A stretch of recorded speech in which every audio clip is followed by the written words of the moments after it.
Olá, galera, ok, galera do Brasil aí, ó, vamos nos inscrever no canal do Aula ao Vivo, ok, o aulão Enem do Aula ao Vivo bombando aí, vamos lá chamar agora para a aula de Física na parte das Ciências da Natureza, professor Fantin. Palmas, professor Fantin, galera.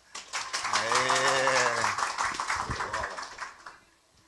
Daí, pessoas, tudo bom? Como é que estamos? Vamos lá para uma aulinha de Física hoje, rapidinha. Vamos falar um pouquinho sobre as questões do Enem, tá? É muito importante que vocês estejam cientes que o Enem ele é muito interpretativo, então a gente vai passar o que geralmente cai no Enem. Eu vou resolver algumas questões do Enem também. Então, falar de Enem é falar de movimento. O que a gente considera como movimento? Duas situações bem importantes a gente tem que ter em mente quando se fala de movimento. Primeira, saber identificar o que é uma velocidade média. E segundo, uma aceleração. Primeiro, então, velocidade média, galera. O que a gente fala de velocidade média? Sempre que eu tenho velocidade média, eu tenho a variação da posição em função do tempo. Então, passa-se o tempo, eu tenho variações de posições a cada momento. Se ela é média, eu tenho uma variação constante. Então, sempre que eu disser que eu estou andando a 60 km por hora, significa que a cada hora que se passa, eu estou andando 60 km. Esse movimento, que é relacionado à velocidade média, pode ser classificado de duas maneiras, como sendo movimento progressivo ou sendo movimento retrógrado. Progressivo, as posições aumentam em função do tempo, e retrógrado, quando eu estou diminuindo as minhas posições. Então, essa velocidade pode ser positiva ou negativa. O que é velocidade? Velocidade, distância dividido por tempo. Sistema internacional. O que é sistema internacional de medidas? É aquele sistema que a gente tem que utilizar para ficar num padrão.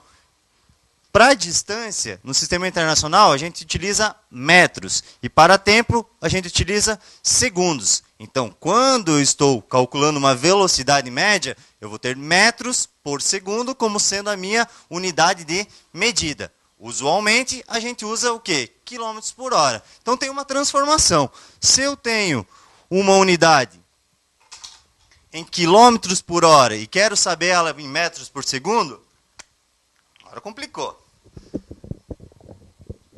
Tem unidade em quilômetros por hora e quero saber quanto vale essa mesma unidade no sistema internacional em metros por segundo, eu divido por 3,6. E se eu quero caminho inverso, metros por segundo, para quilômetros por hora, eu multiplico por 3,6. Ok? Situação. Tem um autorama, uma pista circular. Tem o início e o fim vai estar na mesma posição do início. Mas eu sei o quê? Que para dar uma volta total, esse carrinho dá uma volta total na minha pista, ele anda uma distância. E vai gastar uma variação de tempo, vai gastar um tempo. Então eu consigo calcular o quê? Consigo calcular a velocidade média que esse carrinho percorre essa pista. Vamos dizer que a distância é de 2 metros. E o tempo que ele demora para percorrer essa pista é de 10 segundos. Qual a velocidade média dele? Velocidade média vai ser a distância dividido pelo tempo. Distância, 2 metros, tempo, 10 segundos. Então, eu sei que a velocidade média dele vai ser 1/5. Ok? Então, eu sei que a velocidade média dele vai ser 1/5 metros por segundo. Beleza? Só para a gente ter uma ideia de como que se calcula uma velocidade média. Agora, a aceleração. O que é a nossa aceleração? A aceleração é a variação da velocidade em função do tempo. Sempre que eu tenho a velocidade, que eu estou aumentando essa velocidade em função do tempo, eu tenho um movimento acelerado. Se eu tenho um movimento que a velocidade está diminuindo, o meu movimento é retardado. Então, ele pode ser tanto positivo, como pode ser negativo. Situação, uma corrida. Uma corrida de 100 metros rasos. Eu sei o quê? Que o cara vai sair da velocidade inicial igual a zero, vai percorrer uma distância de 100 metros e vai chegar a uma velocidade final igual a 30 km por hora. Voando. Né? Vamos colocar que ele chega a 36 km por hora. A gente faz uma transformação, encontra essa velocidade em metros por segundo, que equivale a 10 metros por segundo. Eu sei que ele gasta um tempo médio para fazer uma corrida, um fungilista, um corredor gasta um tempo, igual a 10 segundos. Qual a aceleração média desse corredor? A aceleração média vai ser a variação da velocidade pela variação do tempo. Variação da velocidade vai ser a velocidade final, que é 10, menos a velocidade inicial, que é 0, dividido pelo tempo que ele gastou. Foi de 10 segundos. Então, eu sei que a aceleração média é 1 metro por segundo ao quadrado. Então, tem que cuidar, galera. O que significa esse quadrado? Significa que a cada segundo que se passa, a velocidade dele aumenta em 1 metro por segundo. É bem importante que vocês entendam da onde que saiu esse metro por segundo. Vamos fazer uns exercíciozinhos dos Enems passados, que já fica um pouquinho mais claro. Primeiro, uma empresa de transporte precisa efetuar uma entrega de uma encomenda mais breve possível. Para tanto, a equipe de logística analisa o trajeto desde a empresa até o local da entrega. Ela verifica que o trajeto apresentado nos dois trechos distantes, das distâncias diferentes e velocidades máximas permitidas diferentes. No primeiro trecho, a velocidade máxima permitida é 80 km por hora. E na segunda, a distância a ser percorrida é 80 km por hora. No segundo trecho, cujo comprimento vale 60 km por hora, a velocidade máxima é 120 km por hora. Supondo que as condições de trânsito sejam favoráveis para que o veículo da empresa ande continuamente na velocidade máxima permitida, qual será o tempo necessário em horas para realizar a entrega? Então a gente sabe o quê? Isso aqui vai relacionar com velocidade média. Sempre que eu tenho velocidade média, eu vou considerar o quê? Vou considerar, analisar se as distâncias e os tempos estão nas mesmas unidades. Percebam, ali a gente tem o quê? Velocidade em quilômetros por hora e as distâncias em quilômetros. Então, eu não preciso fazer mudança nenhuma de unidade. Eu posso utilizar essas mesmas unidades. Eu sei que velocidade é a distância dividido pelo tempo. Vou considerar o quê? O tempo do primeiro trecho e o tempo do segundo trecho. Então, vai ser a velocidade do primeiro trecho e o tempo do primeiro trecho e a distância do primeiro trecho. Vamos jogar todas as informações que a gente tem? A velocidade máxima que ele pode atingir no primeiro trecho é 80 km por hora. Então, no lugar da velocidade, eu coloquei 80 km por hora. A distância que ele vai percorrer é 80 km. E o tempo é o que eu quero encontrar. Tempo do primeiro trecho. Então, está dividindo, passa multiplicando, fica multiplicando, passa dividindo. Enquanto que o tempo inicial, o tempo do primeiro trecho, vai ser igual a 80 dividido por 80. Então, eu sei que ele gasta um tempo de 1 hora para fazer o primeiro trecho. Já no segundo trecho, mesma situação. Velocidade do segundo trecho é igual a distância do segundo trecho dividido pelo tempo do segundo trecho. Velocidade que ele pode utilizar é 120 km por hora. Então, vai ser 120 km por hora igual a distância que ele vai andar é só 60 km e o tempo que ele vai gastar é o que a gente vai encontrar. O tempo final vai ser 60 dividido por 120. 60 dividido por 120 é igual a 1/2, que é a mesma coisa que 0,5 horas. Tempo total vai ser tempo 1 mais tempo 2. Consequentemente, ele vai gastar um tempo de 1h30 para completar esse trecho. Ok, pessoal? Tanto a primeira situação como a segunda situação, de velocidade, tanto de aceleração, a gente teve o quê? Teve um trabalho realizado. Para realizar esse trabalho, a gente tem que gastar uma determinada energia. O que é energia? Vamos lá, Tatá. Quero ver se consegue explicar para o pessoal aí do Brasil inteiro e dessa sala de aulas da onde que vem essa bendita dessa energia. Valeu, galera. Abraço. Fique com o Tatá agora. Galera, vamos lá então, vamos chamar o professor de física Tatá, o Mega Tatá, ok? Quero mandar um alô aí pra galera do Rio Grande do Sul, Santa Catarina, Minas Gerais, Paraná, Ceará, galera, assistindo o nosso aulão, Rio de Janeiro, Paraíba, Distrito Federal e Mato Grosso do Sul. Um abraço, continue com o nosso amigo Tatá. Boa noite, Brasil todo, então, vendo a gente, né? Vamos começar. E como o Fantin deixou um gancho legal para mim, falar sobre energia para vocês, tá certo?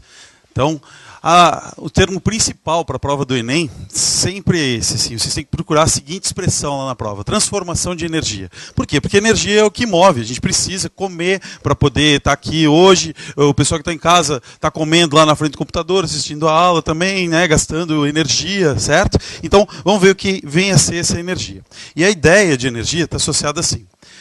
O Fantin passou para vocês o exemplo de um autorama. Para aquele autorama funcionar, ele precisa de energia elétrica. Então a gente precisa gerar energia. E uma das questões mais recorrentes das provas modelo Enem é esse tipo de questão assim: pegar uma usina hidrelétrica e ver o que acontece de transformação lá dentro. E alguns nomes são fundamentais que vocês registrem, assim, porque esse evento ele pertence ao evento chamado eletromagnetismo. A gente avança no curso e normalmente ele é visto no final do terceiro ano.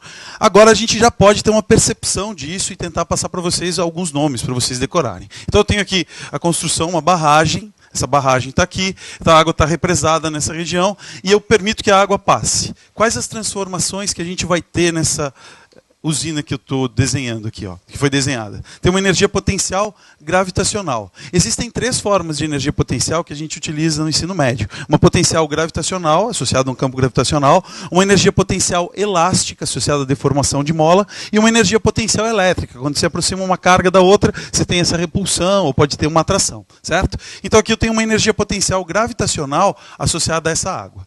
O que vai acontecer? A água ela vai descer por um duto aqui, então essa água dutada ela vai ganhar uma energia cinética de translação. O que é translação? É movimentar. Vai ter uma velocidade associada e ela ganha energia cinética. Então, só para vocês lembrarem algumas formulazinhas, ó, energia potencial gravitacional é isso: mgh.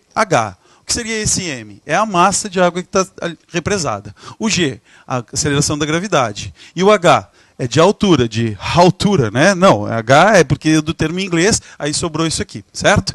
Essa velocidade que vai adquirir vai ser transformada numa energia cinética, essa altura vai virar velocidade, mv² sobre 2. A gente não pode dizer que a altura virou velocidade, mas eu posso dizer que a energia potencial está sendo transformada em cinética.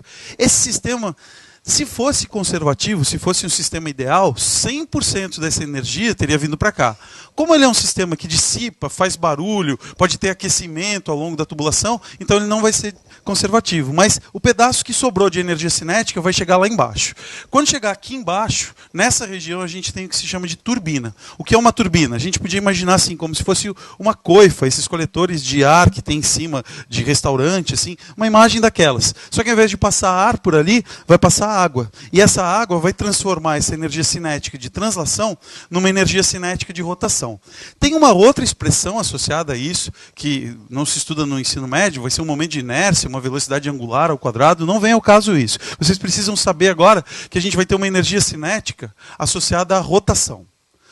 E essa rotação é que vai fazer a conversão de energia. A gente vai ter uma energia elétrica. Onde acontece isso? Essa energia cinética de rotação vai virar uma energia elétrica.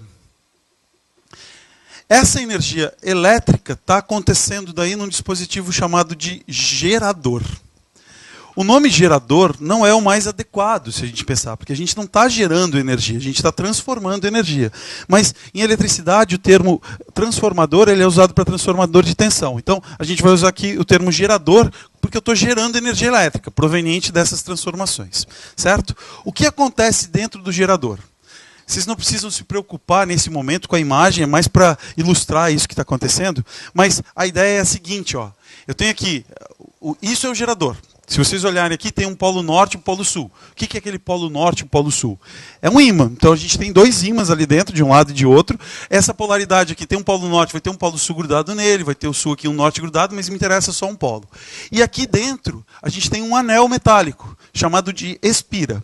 Na hora que a gente gira isso aqui, esse movimento dessa espira, numa região onde existe aquele ímã, vai provocar uma corrente elétrica. Num primeiro momento vai provocar uma DDP. O que é DDP? Joia, diferença de potencial, que também pode ser chamado de tensão, né? E essa DDP que está surgindo ali, ela é chamada de DDP ou FEM. O que é uma FEM? É uma força eletromotriz, mas eu não tenho reação química, não tem ninguém fazendo isso aparentemente. Ele está sendo induzido a fazer isso. Então é uma FEM induzida. O que é uma FEM induzida? É uma força eletromotriz induzida por quem? Por esse campo magnético que surgiu, essa polaridade.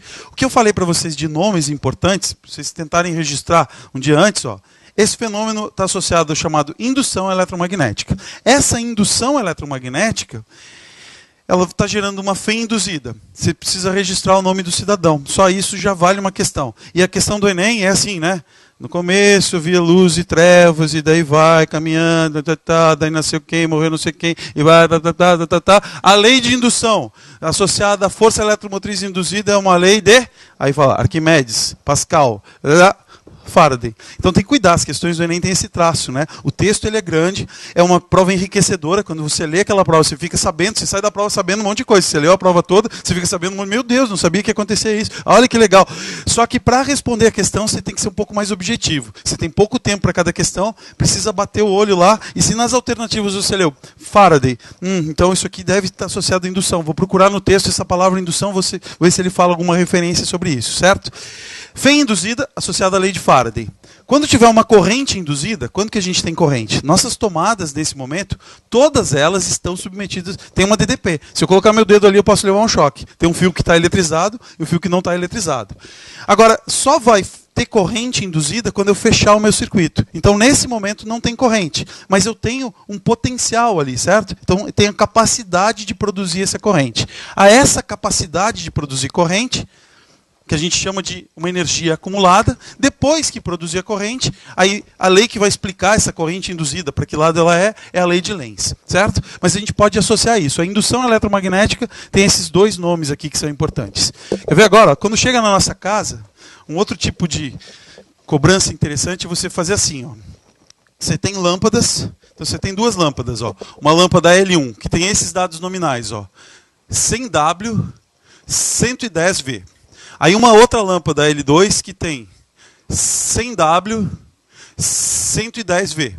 E eu tenho um chuveiro, que tem fixação do chuveiro, de novo, voltamos ao chuveiro, né? E o chuveiro tem essa característica assim, 4.400W, 220V.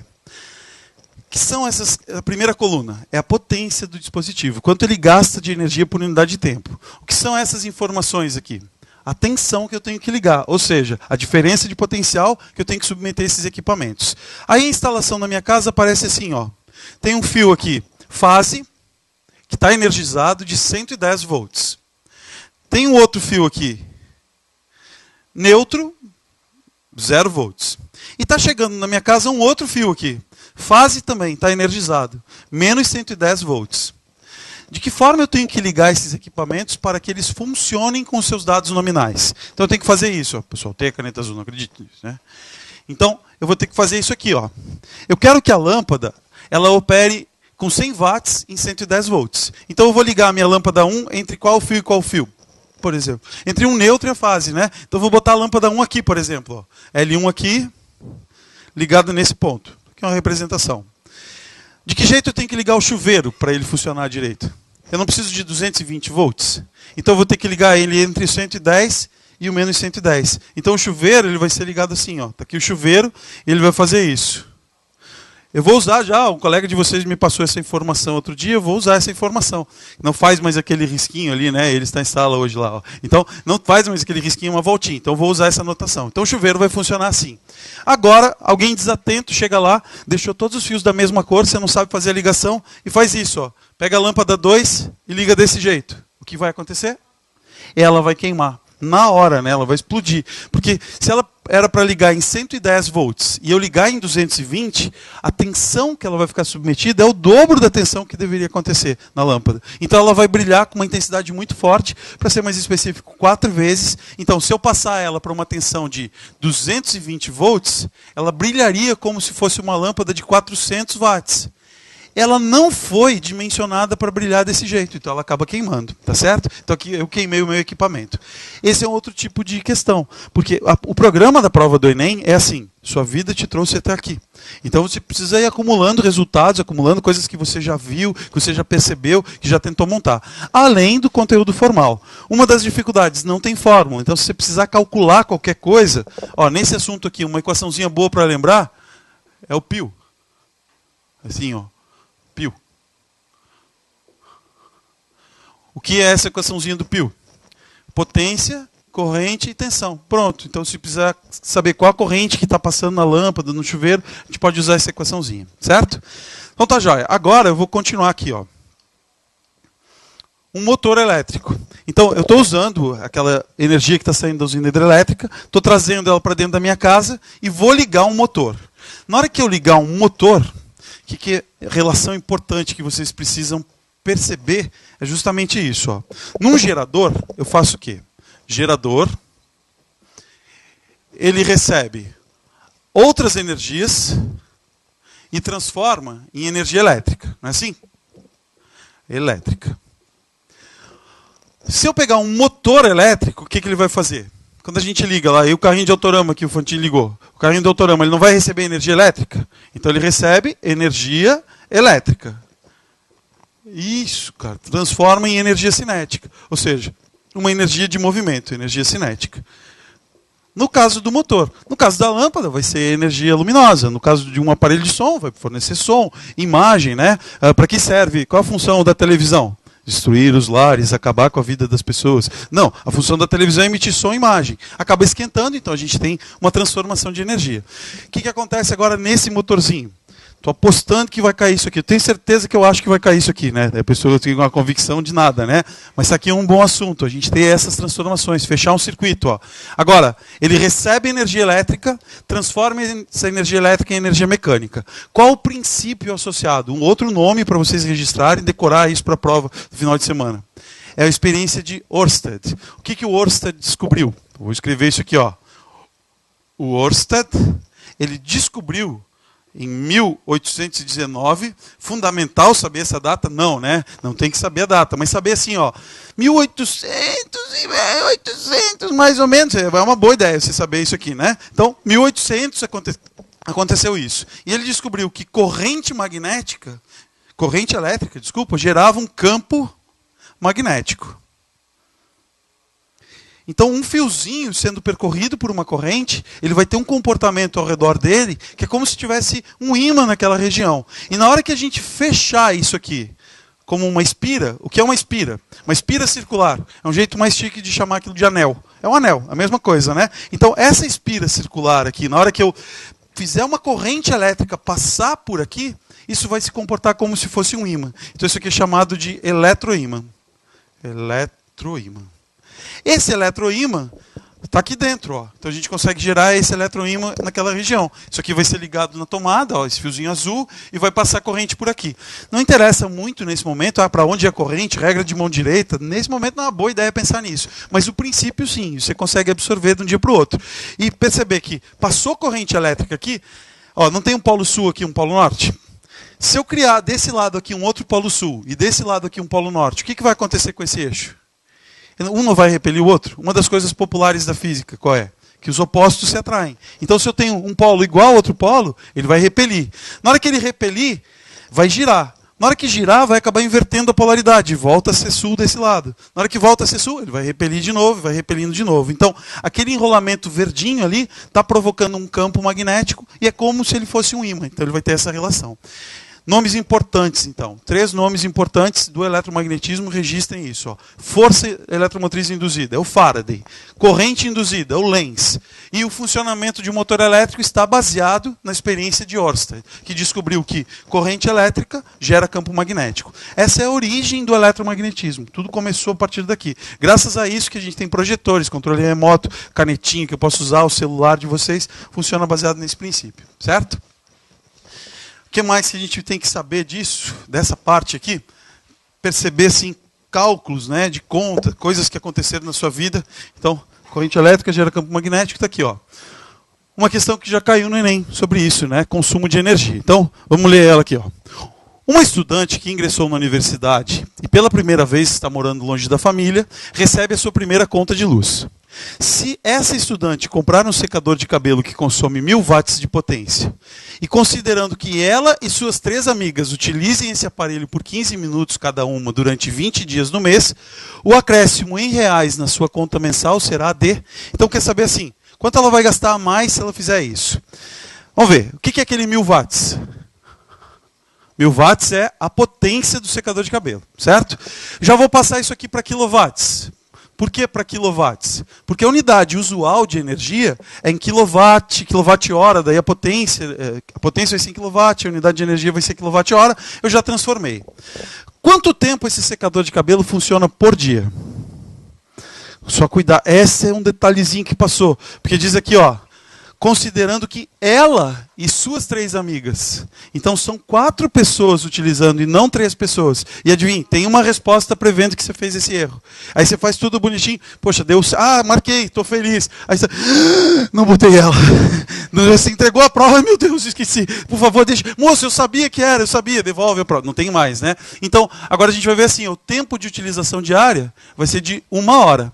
O que é calcular a energia consumida? Energia consumida, daí não tem o formulário. Energia é P delta T. É a potência vezes o intervalo de tempo. Energia consumida. Potência foi de 1 kW. O delta T por dia, 1 hora. Quanto dá energia consumida então? 1 kWh. Mas isso aqui foi por dia, né? Quantos dias eles utilizaram? 20 dias. Então a energia total, isso, vai ser 20 vezes aquela energia diária. Então a energia total igual a 20 kWh. Essa é a unidade usual de energia, certo? Aí eu venho aqui todo feliz, porque agora se eu souber o custo do quilowatt-hora, está resolvida a questão, né? É só ver, se o quilowatt-hora for 40 centavos, for 60 centavos, aí eu venho aqui e vejo, cadê o quilowatt-hora? Quanto custa um quilowatt-hora? Meu Deus do céu. Agora a gente pode olhar aqui, ó. Quanto custou? A energia custou quanto? R$130. Aí tem o imposto, né? Mas R$130. Quanto foi consumido nessa casa nesse mês? Tá aqui, ó. O consumo está aqui e o que ela gastou está aqui. Então eu vou montar uma regrinha de 3, ó. R$130 para 260 kWh. Se eu gastei só 20, qual vai ser o custo disso? Esse vezes esse, esse vezes esse. Esse X vai ser igual a R$10. Foi isso que eu gastei, a mais. Isso que eu gastei a mais de energia. Mas é isso que vai aparecer a mais na minha conta? Também tem uma resposta que dá R$10. Aí você vai, beleza, achei. Mas ela quer saber quanto eu vou pagar a mais no final. A mais no final não tem que botar o imposto? Então tem que ser isso aqui, ó, mais 25%. Então, o total de incremento naquela conta vai ser igual a R$12,5. Certo? Então, é isso que vai acabar sendo gasto. Joia? Essa é uma boa preocupação para vocês na hora da prova, perceber esse tipo de coisa. Ok? Então tá. Fórmulas que não são dadas. Pois esse sempre pergunta, professor, qual é a fórmula que eu tenho que decorar para a prova? Nada muito grave, vocês não precisam de equações muito extensas, equações muito longas, mas saber assim, ó, de energia, vou listar algumas que são básicas nessa área para vocês. Quer ver? Ó? Energia consumida é a potência vezes o tempo. Aí, a potência é o π, ó, P igual a I vezes U. Outra que pode ser útil, ó, V igual a R vezes I. Lembra da fórmula da rola? Ó, a rola, né? O que é a rola? Resistividade do material, o comprimento e a área. Então, na hora que a gente pega a resistividade do material, representa o quê? Se o material é um bom condutor ou se ele é um mau condutor. E o L e o A, o comprimento do fio e a área. Se perguntarem para vocês na prova, eu preciso construir um fio que tenha a menor resistência possível. Como ele vai ser? Menor R, ele vai ser o fio curto e grosso. Curto e grosso. Certo? Outras coisinhas importantes, detalhezinhos importantes para perceber isso aqui. Falei para vocês, massifiquei um pouco aí o pessoal do aula ao vivo, né? Mas assim, se eu quero num chuveiro, a fixação de novo pelo banho, ó, o chuveiro, aí eu quero aumentar a potência do chuveiro. Aumentar a potência significa aumentar a corrente ou diminuir a corrente? Eu tenho que aumentar a corrente, porque quem faz o chuveiro esquentar é a corrente elétrica. Então, para aumentar a potência, eu tenho que aumentar a corrente. Para aumentar a corrente, eu tenho que aumentar a resistência ou diminuir a resistência? Aí tem que diminuir a resistência. Então, questão clássica, quando eu passo da posição inverno para a posição verão, o que vai acontecer? Daqui para cá, a gente diminui, a gente aumenta a resistência, né? Certo? Porque quando eu vou do inverno para o verão, eu não quero deixar a água um pouquinho mais fria, então eu tenho que fazer o evento contrário. Eu aumento a resistência, porque daí eu vou diminuir a corrente, então eu vou diminuir a potência. Perceber essa relação é fundamental para vocês. Se vocês ainda vão dar mais uma estudadinha de hoje para amanhã, ler alguma coisa, vale a pena dar uma olhada nesse experimento que foi feito. O Prêmio Nobel de Física ele foi para a descoberta do bóson Higgs, né? O bóson de Higgs, então a partícula de Deus, a ver o que é isso. Vale a pena dar uma lida. Transferência de calor, pode olhar lá, convecção, condução, irradiação. Então uns detalhezinhos, sempre acontece isso, ilhas de calor. E aí pode cair isso na prova de geografia, inclusive, e na prova de física ou na prova de química do professor Jack, né? Tá certo? E é isso aí, então, pessoal. Ficamos por aqui. Boa prova, abraço para todo o Brasil lá que está assistindo. Tem um pessoal em Balneário Camboriú que eu sei que está assistindo. Tem um pessoal em todos os cantos assistindo a gente agora. Valeu, então. Abração.